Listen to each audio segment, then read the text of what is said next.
India के prime minister US के visit पे थे। उसके बाद उन्होंने इजिप्ट का विजिट किया, जहां पर उन्हें इजिप्ट के प्रेसिडेंट ने हाईएस्ट नेशनल अवार्ड दिया। और इस अवार्ड को मिलाकर अब तक 13 कंट्रीज ऐसे हैं जिन्होंने इंडिया के प्राइम मिनिस्टर को हाईएस्ट नेशनल अवार्ड दे चुके हैं, जिनमें यूएई भी है, जिनमें सऊदीया भी है और अब इजिप्ट भी शामिल है। पाकिस्तानी पब्लिक से बात करेंगे कि क्या वजह है कि इस्लामिक कंट्रीज तेजी से इंडिया के साथ अपने रिलेशन ना सिर्फ बेहतर कर रहे हैं बल्कि हाईएस्ट नेशनल अवार्ड दे रहे हैं इंडियन प्राइम मिनिस्टर को, जबकि हमारे रिलेशन ईरान के साथ, अफगानिस्तान के साथ, बांग्लादेश के साथ या ओवरऑल दी वर्ल्ड अगर देखा जाए कि इस तरह से हैं। ये चीज़ें सब जानेंगे पाकिस्तानी पब्लिक से, पाकिस्तान की यूथ से। सर मुझे ये बताएं, कौन से खासतौर पे नेबर कंट्रीज़ की अगर बात करें, इस्लामिक कंट्रीज़ की, कौन से ऐसे कंट्रीज़ हैं जिनके हमारे साथ रिलेशन बेहतर है?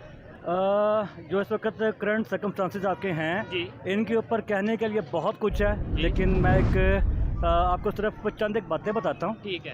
ताकि आपको एक वे फॉरवर्ड मिले, क्योंकि जो शख्स आता है वो क्रिटिसाइज करता है लेकिन कैस्टिगेट करते हैं आपको, लेकिन वे फॉरवर्ड कोई भी नहीं देता। ठीक है। तो हालात के ऊपर एक शेर से मैं स्टार्ट कर रहा हूँ और उसके बाद आगे वे फॉरवर्ड है।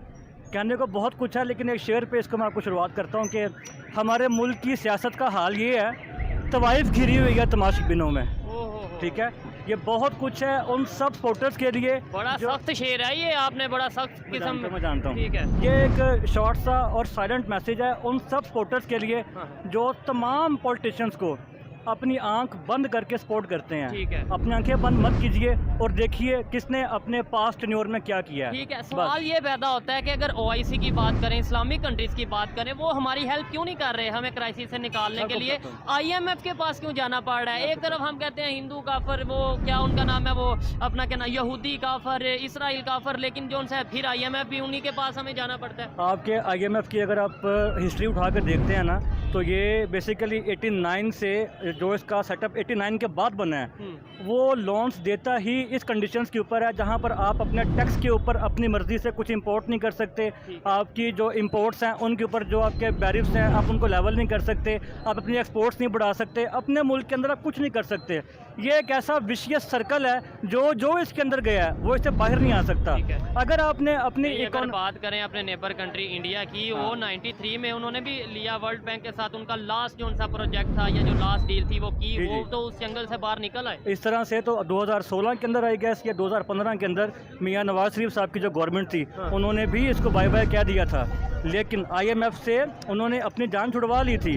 लेकिन बात यह है कि आप दोबारा उस तरफ क्यों गए हैं? इन बातों का हल सिर्फ एक है।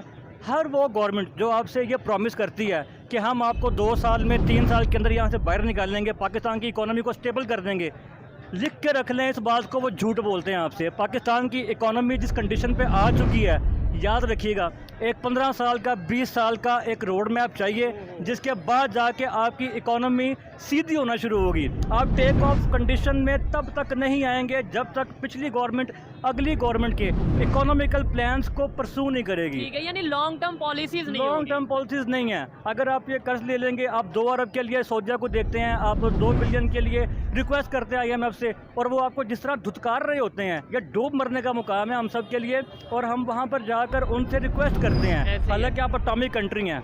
इसलिए जो भी गवर्नमेंट आपसे ये कहे कि हम एक ही रात में या 1 साल में 2 साल में आपको टेक ऑफ कंडीशन में ले आएंगे, वो झूठ बोलते हैं। नेक्स्ट टाइम जिसको भी आप, मेरा खाना वहाँ तैयार हो रहा है तो मैं वाइंड अप कर रहा हूँ। नेक्स्ट टाइम आप जब भी आप वाइंड अप करिएगा, लेकिन एक क्वेश्चन जो जबरदस्त किस्म का वो उसका आंसर दीजिए। मुझे बताएं, अगर यूएई की बात करें, सऊदीया की बात करें, इजिप्ट की बात करें, ये वो कंट्रीज हैं जिन्होंने इंडिया के प्राइम मिनिस्टर को अवार्ड दिया, अपना नेशनल जो सा अवार्ड होता है, हाईएस्ट नेशनल अवार्ड। अभी वो इजिप्ट के विजिट थे जहाँ पे उन्हें अवार्ड दिया जा रहा है। क्या वजह इंडिया के रिलेशन क्यों मुस्लिम कंट्रीज के साथ बेहतर हो रहे हैं? टॉपिक मेन ये है। मैं आपको बताता हूँ, एक सेइंग है इंटरनेशनल रिलेशंस के अंदर कि there is no permanent friend and there is no permanent enemy. ठीक है, आप सिर्फ उस तरफ जाते हैं जहां आपको बेनिफिट मिल रहा होता है। इंटरनेशनल पॉलिटिक्स के अंदर कोई भी आपका दोस्त नहीं है और कोई भी आपका दुश्मन नहीं है। हमें ये बात क्यों नहीं समझ आती? हमें ये बात इसलिए समझ नहीं आ रही कि हमारी जो पब्लिक है इसके अंदर अवेयरनेस नहीं है।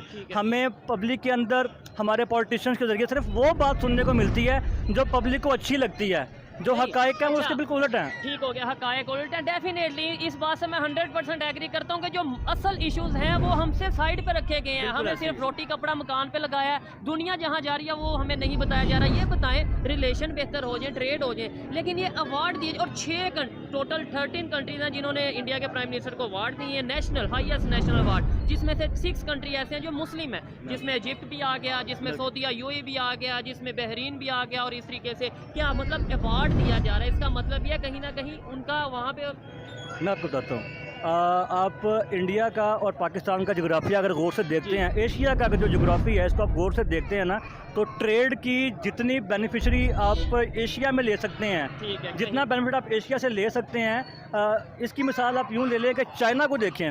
वो इस वक्त अभी टोटली अनाउंस नहीं है, ठीक है। लेकिन वो बैक स्टेप के ऊपर एक अनाउंस सुपर पावर है। ठीक है। उसने अपनी इकोनॉमी बेहतर की है ट्रेड के ज़रिए, ठीक है। और वो जितनी ट्रेड करता है थ्रू सी करता है, ठीक हो गया। वो जो ट्रेड वो जो सफ़र एक वो समंदर से करता है, उसी को कर्टेल करने के लिए वो सी पैक यहाँ डेवलप कर रहा है। ठीक है। सी पैक के जरिए कि आपको मिसाल दे रहा हूँ कि जो सफ़र चाइना को 100 रुपये का पड़ता था, वो वही सफ़र यहाँ से उसको 20 रुपये का पड़ेगा। ठीक मैं है? आम इंसान यही हूँ, चीज़ मैं है। आम पाकिस्तानी, मुझे ये नहीं पता सी पैक या कौन सा पैक, मुझे ये पता होना चाहिए या मुझे इस चीज़ से गर्व है कि पाकिस्तान स्टेबिलिटी की तरफ जाए, पाकिस्तान में पेट्रोल सस्ता हो, पाकिस्तान में ऐसे ही। आटा चीनी सस्ते हो, बिल्कुल ठीक है। तो ठीक हो गया। तो अगर वो सी पैक बन रहा है, ये चीज़ें हो रही हैं, तो फिर हमें क्यों नहीं फ़ायदा हो रहा? सवाल ये पैदा होता है, आम इंसान ये पूछता है। सर मैं बेसिकली इस पे के ऊपर बात नहीं करना चाह रहा था। बेसिकली जो ट्रस्ट लेवल होता है ना, ट्रस्ट लेवल बहुत मैटर कर रहा होता ऐसे ही है। है। आपकी जो गवर्नमेंट है बेसिकली वो खुद कहती है कि बैगर्स कांट बी चूजर्स। ऐसे ही है। अब आप खुद सोचिए कि जो बंदा खुद कह रहा है बैगर्स कांट बी चूजर्स, उसकी रिस्पेक्ट क्या होगी?